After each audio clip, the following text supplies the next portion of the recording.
Good morning, or depending when you're watching this, good afternoon, good evening, or good night. My name's Ross, and I was always told I had a voice for radio, so today I am going to be taking you through the Pokémon Rotation. Now, for those that are currently unaware, it has been announced that the standard rotation for the Pokémon trading card game in the 2015-16 season is going to be X and Y on. What that means is that you can use any sets from the X and Y base set, and any later sets, in tournaments which have the standard format. Any other sets are going to be essentially illegal for tournament play. And up until Worlds in 2015, we have been, and still are for a couple months, playing with boundaries crossed on. What that means is that there are a bunch of sets, 5 main sets and a bunch of promos, that are currently legal for tournament play, but as of September 2015, will no longer be legal for tournament play. So what I'm going to do for you lovely people is go through every set by set, and tell you the cards that we are losing, that you need to be aware are no longer in the format for the standard rotation. However, I should also point out that we have an expanded format in the Pokemon trading card game, which allows you to use any sets from black and white onwards. And that is being used definitely for Houston regionals, and it's looking fairly likely it might be used for more, if not all, the regionals this year. So if you're playing in the expanded format, think of this video as cards we gain from Plasma Storm to use in the expanded format. And as a final note before we get going, I asked on the previous video, we've already done a video about Boundaries Crossed, which I heartily recommend you check out. On that video, I asked you to get in touch if you wanted me to do videos all the way from black and white onwards, so you've essentially got a best cards in every set video, or a series thereof, and the response was pretty gosh darn good. Twitter, email, on the comments for that video, a lot of people asking me to do that, so time permitting, it shall be done. Now, we don't have any cards in this set that I would consider to be, I suppose, what I called them last time round was, ooh, you had such promise. Because I think every card that had a lot of promise in this set did see occasional play.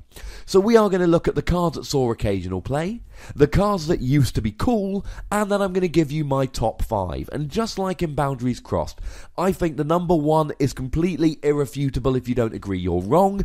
I think anything after number 1, we could argue for quite some time, and I will of course be encouraging you to do so in the comments. Before we get there though, there are 2 cards I want to mention first of all. And the first one is Cherrim. Now, Cherrim never saw a huge amount of play. Cherrim was not particularly good. But it's got an interesting ability. Once during your turn, you may heal 20 damage from one of your Pokemon that has any grass energy attached to it. Now, it's not hugely powerful, but it's quite good, and given that Jinx has seen a bit of play this format, and Jinx just heals 10 damage from the active, this is clearly a lot better. A lot of people were, however, put off because it was a Stage 1.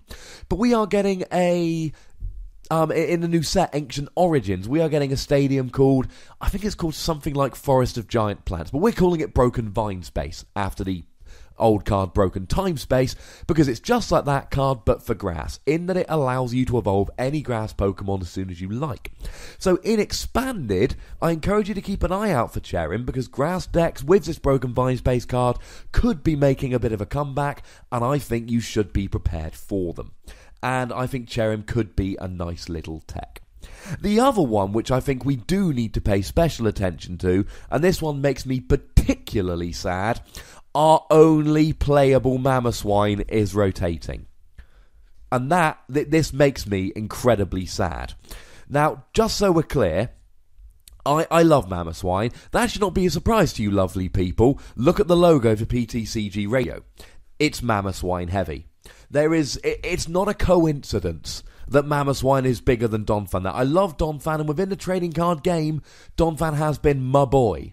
But I'm sorry, nothing beats Mamoswine, and rotating the only legal Mamoswine in the same set that they're rotating the only legal Donphan, no less, makes me incredibly sad. Now, I did a bit of research, which could potentially be going a little bit too far, but we've had 4 Donphans released. Now, with bearing in mind Donphan only came around in the Diamond and Pearl games.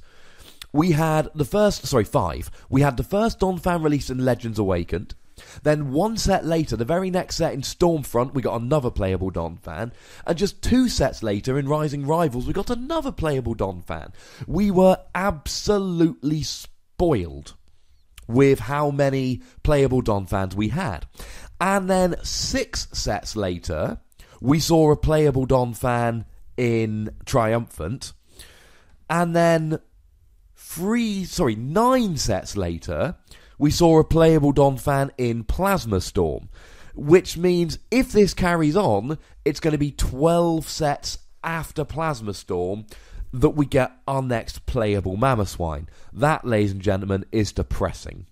Now, the only saving grace is Ancient Origins is set number 10. I'm only counting major sets here, not little ones like Dragon Bolt and the McDonald's collection. So that means that, Ancient Origins is number 10. So in theory, only 2 sets to go till another Mamoswine. But given that the Mamoswines have never been playable, I'm not holding out a huge amount of hope. Hey-ho. So let's start off with the Pokemon that used to be cool. And first up, let's go for Eviolite. Now, Eviolite it came around in Noble Victories, and it saw a lot of play when it was released in Noble Victories. If I'm completely honest with you, ladies and gentlemen, it hasn't seen a huge amount of play for quite a while, although it's always been there. Now, it was reprinted basically as Hard Charm. Hard Charm does exactly the same thing, so maybe losing Eviolite isn't the end of the world. Now, Hard Charm did come around in X and Y, so it is going to be legal in the next format. So I suppose we don't need to talk about Eviolite much, because it's been reprinted as Hard Charm. But it did see an awful lot of play back in the day, so I think it's worth bringing up. Another one which we're losing is Klinklang, although look out for this bad boy in Expanded. Now, Klinklang was one of these Pokemon that essentially was useful. It was the ability, and it was a heck of an ability. It essentially was an ability which it gave Safeguard to all of your metal Pokemon. None of your metal Pokemon could be hurt by EXs. This was absolutely huge because there were a lot of EX decks around. Now, when it was first released, we also had the black and white Klinklang, which allows you to move metal energy around as often as you like Aromatisse does for fairy energy. And let's not remember we've got Rainbow.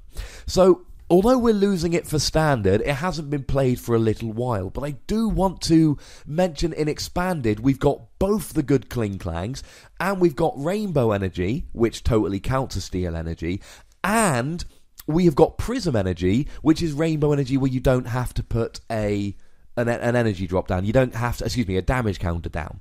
So, possibly better than Aromatisse, although we don't have things like Fairy Garden to give free retreat. We've still got essentially immunity from attacks by EXs, and we can move around and heal. So the black and white on Expanded, keep an eye out for Klinklang. They're both pretty good. We've also got the Tool Drop Trubbish. Now he's another one who, even quite recently, I think it was Charlie Powell in the UK, he managed to win I think it was a city championship earlier in the year with Trubbish. The kind of deck which absolutely preyed on the fact that there's a lot of EXs running around, and with his tool drop attack, he can take out EXs much faster than you might think. The big problem with this Trubbish was always the fact that it had you essentially had to put 2 energy attachments onto the Trubbish, and this could be a bit of a problem. But then when Dimension Valley was released, Trubbish could attack for 1 energy, and it's not that difficult to get 9 tools on the field a lot of the time, which I know sounds a bit silly, but especially when you got Pokemon like Sigilyph who can have 4 tools on, Sigilyph being from Plasma Blast, so also going to be rotated, but still legal and Expanded. You could get 9 tools out quite quickly and be one-hit KOing EXs. I don't know if it's going to be missed that much, but it did see occasional play. I suppose it did used to be cool. We're losing Random Receiver. Now, Random Receiver was actually released, if memory serves correctly, back in Dark Explorers.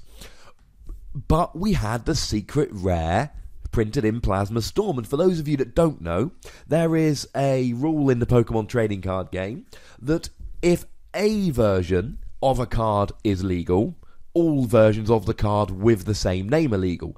Pokemon, it has to be an exact reprint, but trainers, it just has to have the same name. So, for instance, there's an old Super Rod, which was legal when Super Rod was legal, just by doing the completely different thing, whereas Gust of Wind and Pokemon Capture were initially identical in terms of what they did, but they had different names, so you couldn't go about using them. So it wasn't just the gold random receiver that was useful, it was all the random receivers. Now, this saw a very brief comeback when we had Lissandra's Trump card, which, as we know, and I did do a video about this on this podcast, on this YouTube channel, it's been banned. You can't use it in tournaments anymore. Now, what Lissandra's Trump card allowed you to do was run through your deck very, very quickly, shuffle all your cards back in, and repeat. And that's where Random Receiver came along. Now, I played a speed Donphan deck for a little while, although I can't take any credit. It was my good friend Tommy Roberts who came up with the list, or at least the main list. I'd like to think I made a little change here or there. And you could essentially play 4 Juniper, and then 1 Trump card, 4 Random Receiver, and 4 VS Seeker, and essentially just play a Juniper every single turn. It was wonderful. Now that Trump card has been banned, and we've got so many non-draw supporters, and indeed Pokemon draw, we really don't have much use for Random Receiver anymore, but it was fun while it lasted. And the next card I want to have a look at here is Black Kyurem EX. Now, I don't want to go into a huge amount of detail about Black Kyurem EX. He came up quite a lot in my previous video where I talked about Boundaries Crossed. Essentially, you combined him with Blastoise and with Caldeo, and for quite some time, he was part of what was undisputedly the best deck in the format, the best deck that was, played at that time. However, as I said in my last video, ever since Tropical Beach was banned for tournament play, well, not banned, rotated for tournament play at the end of last season, he became much less good. There is a chance you can still use him with Archie's Ace in the Hole in Expanded, but I think in Expanded people would probably just want to go down the Tropical Beach Blastoise route, to be honest with you. So yeah, Black Kyurem EX.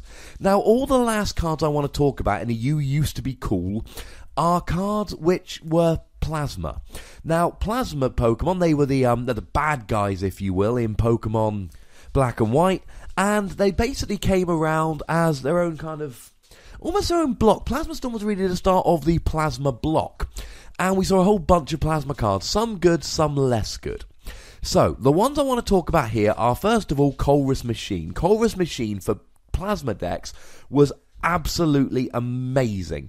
Not only was it energy acceleration, and any energy acceleration has always been good in the history of the game, essentially. People always want to get more energy on the board. But it was energy acceleration from the deck. You only had to have the one card in your hand, and you would get an extra plasma energy from the deck attached to your Pokemon. Now, it did occasionally give your opponent information. For instance, if you played a Colress Machine and didn't grab a plasma energy, despite only having played 3, that might tell your opponent that the 4th plasma energy was prized. There was a weird little ruling quirk here, in that because your deck is secret, nobody's allowed to know what's in your deck, your opponent isn't anyway, it meant that you could play a Colress Machine at any time in the game, because you don't know if you've got a plasma energy in your deck.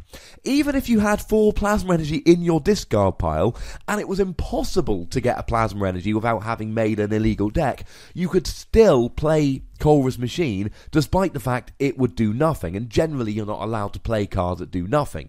You can't play a Sacred Ash when there's no Pokemon in your discard pile, for instance. But you could play Colress Machine even when you both knew you weren't getting anything, which was kind of cool. I liked that. A couple of Pokemon from Plasma that used to be cool. These did see a little bit of play, but it really dropped off.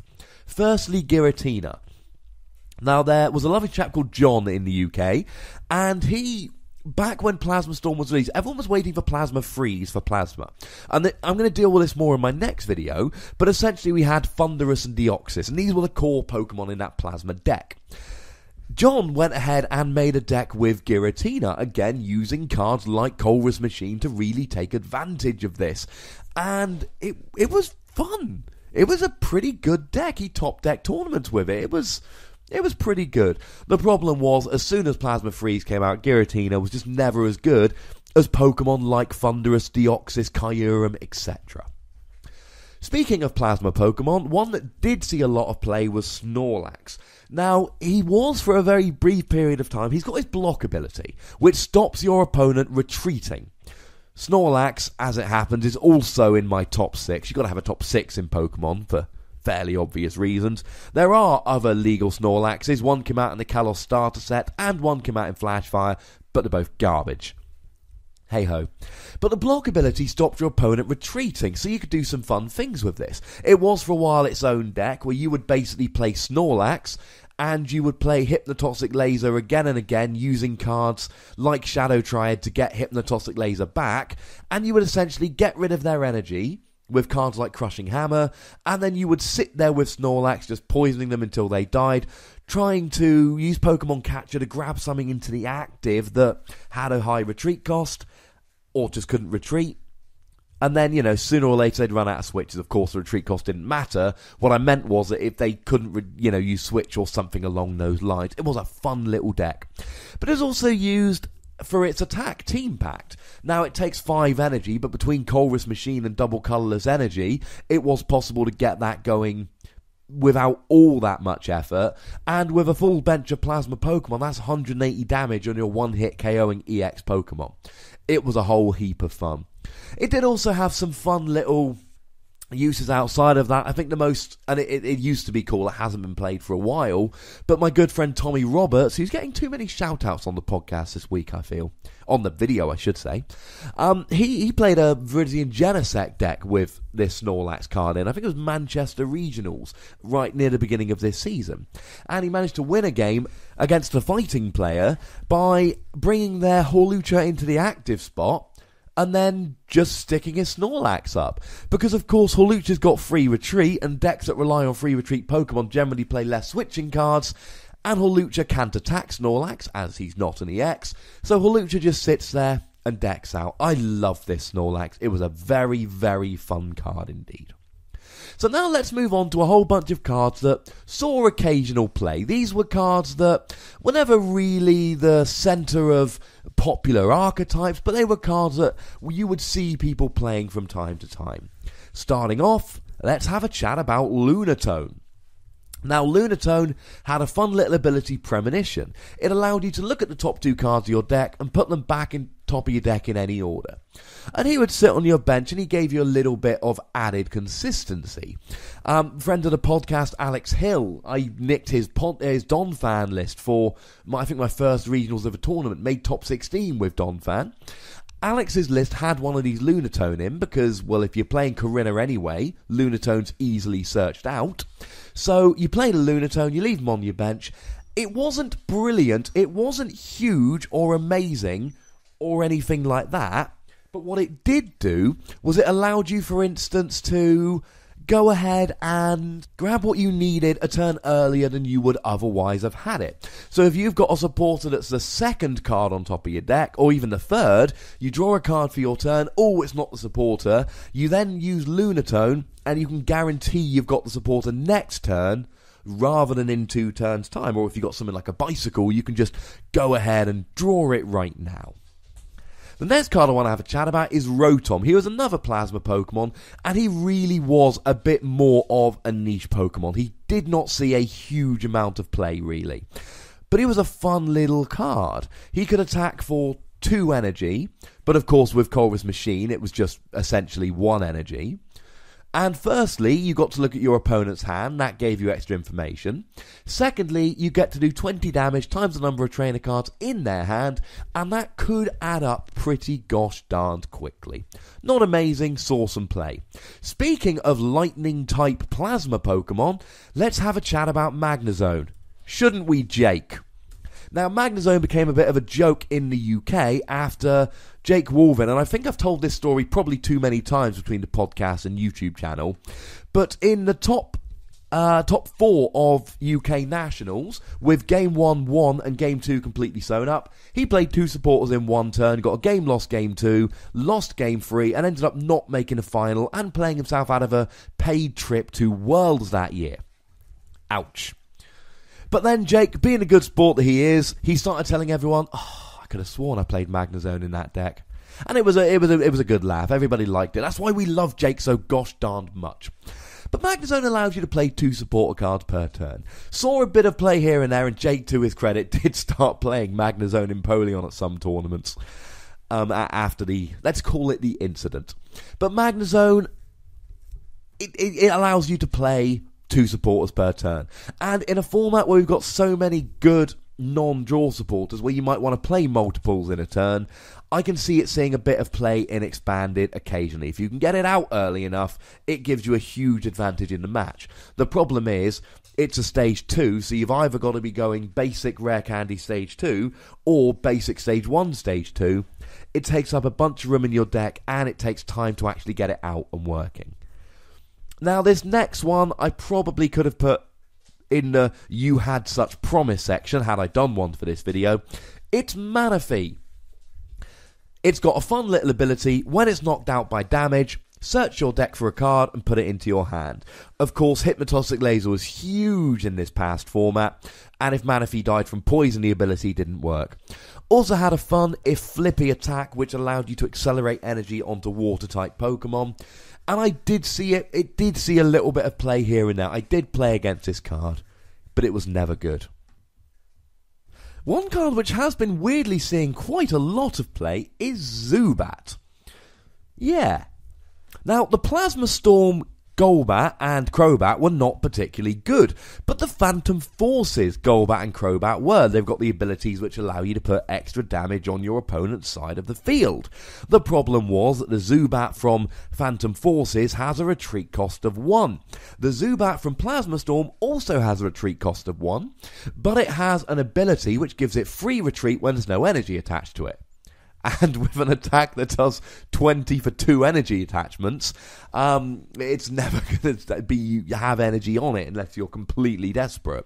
So this was the Zubat of choice, despite having 10 less HP than the Phantom Forces Zubat. So anyone that wants to play Bat's next format is going to have to pay a retreat cost. Weirdly, of course, the Golbat and Crobat both have free retreat, but that doesn't matter because the Zubat doesn't, and if you start with it, you're going to have to try and get him out the old active spot. 2 more I want to talk about very quickly. First one, Giratina E X. Now, Giratina E X, its second attack was quite good because it allowed metal decks to hit through the safeguard Pokemon like Sigilif or Suicune, although we've always, nowadays people just use the metal Heatran to do that. It was really the first attack that was good. The first attack, for 1 energy, did 30 damage and got rid of a special energy. DCE, Rainbow Energy, things of that nature were easy pickings for Giratina. So in Aromatisse decks, it was sometimes teched in to take care of Seismitoad's DCE, or things of that nature. It never saw a huge amount of play like that, but it was a useful card. Another card which did see quite a lot of play, but always intermittently, and then never really as a deck which took the format by storm, was Victini E X. Now, Victini E X actually had 2 very interesting attacks. I should mention Victini E X was reprinted in Legendary Treasures, but like we did with Blastoise in the last video, as he came from here, let's talk about him here and then kind of leave him. We won't really talk about him in Legendary Treasures, or in the Legendary Treasures video. Now, Victini EX had 2 attacks. Now, the first time we saw Victini EX, we really focused in on that second attack. It does 50 damage, but to an EX, it does 100 damage. And bearing in mind, shortly after this, we saw Virizion Genesect come around as an archetype, which again was an archetype which really did rule the format for quite some time.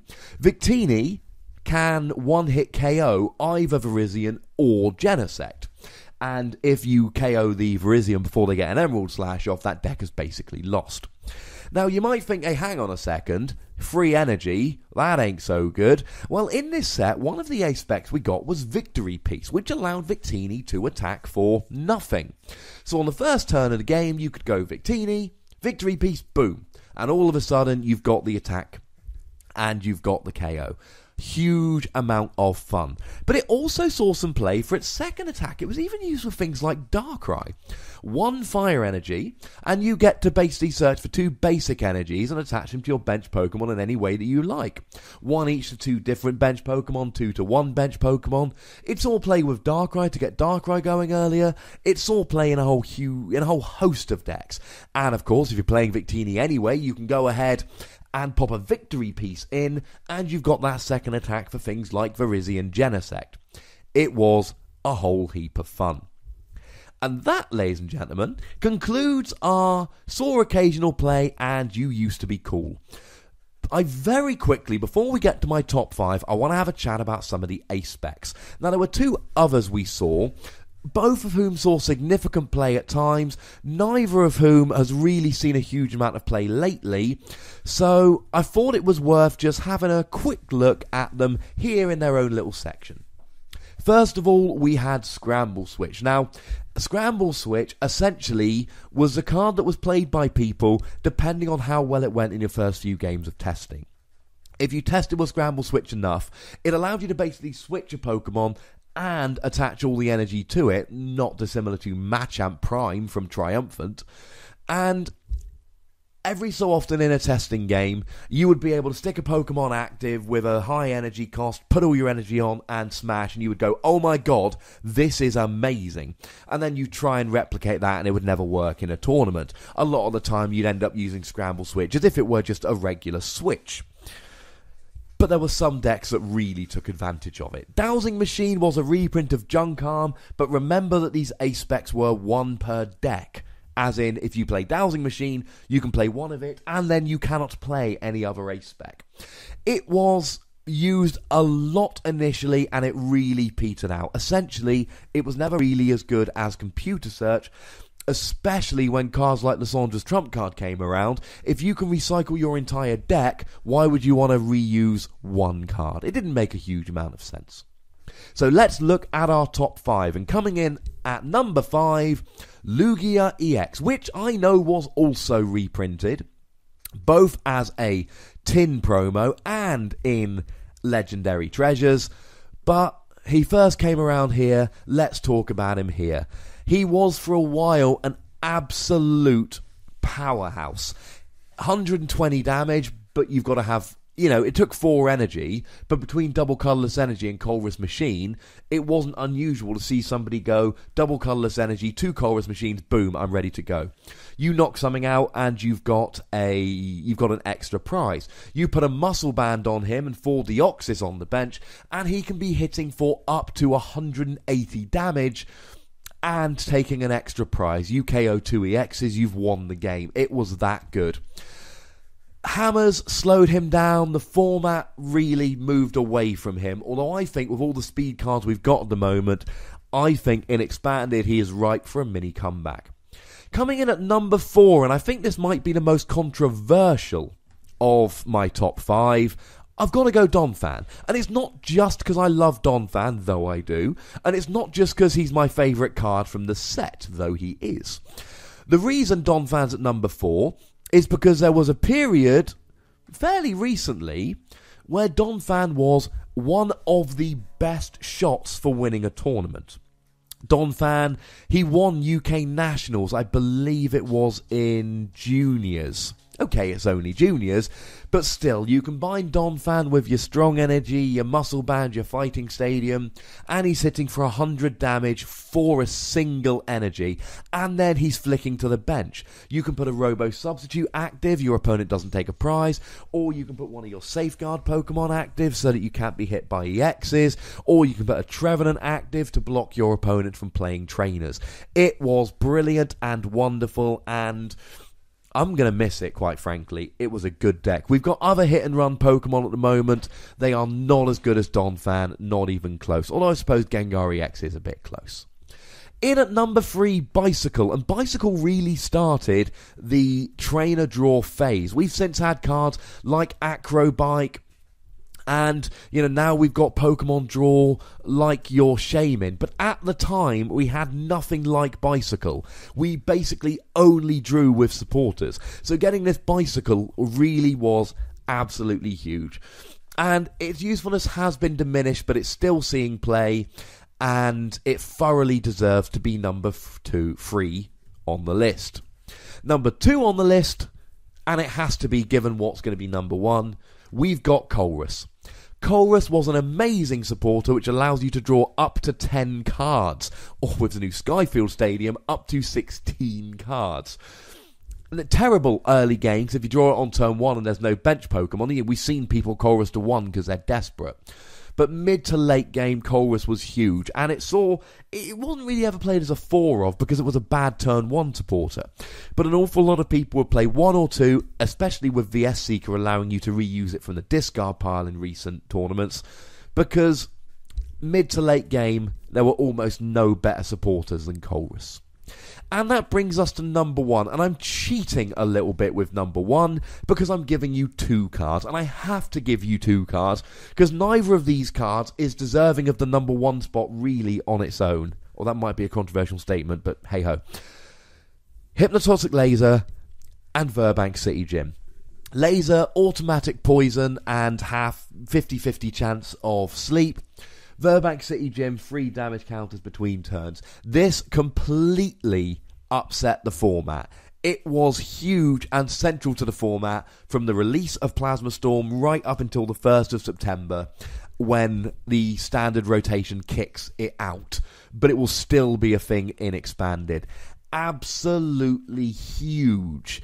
The amount of... Seismitoad would never have been such a good deck if they couldn't be doing 30 damage between turns. That's 30 damage after your turn, 30 damage after their turn.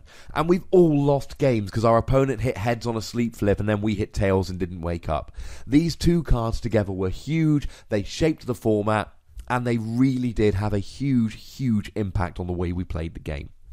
If you want to argue with my top 5, I heartily encourage you to do so. Get Yo Bad South down to the comments and go and tell me what the top 5 should have been. Please do give me a complete top 5. I would very much appreciate that. Tell me if there are any cards that I included here that you thought I shouldn't have. Tell me if there are any cards I didn't include that you think I should. And of course, make sure you like this video, make sure you subscribe if you haven't already done so, and get a friend to subscribe if you have, and go check out Wassy Plays. It's just like this, but it's about video games, and I have a sneaking suspicion, ladies and gentlemen, that if you try it, you just might like it. I will be back with my Plasma Freeze video in a few days, carrying on my mission to tell you everything you could possibly need to know about the upcoming rotation. Now, I'm not going to get all these videos out, one a day. They take quite a while to do. But by the time this rotation comes around in September, you'll have a complete series of videos telling you everything you need to know about the upcoming rotation, and what more could you possibly want. Thank you very much for watching. Look after yourselves till next time. My name's Ross, and you've been watching PTCG Radio.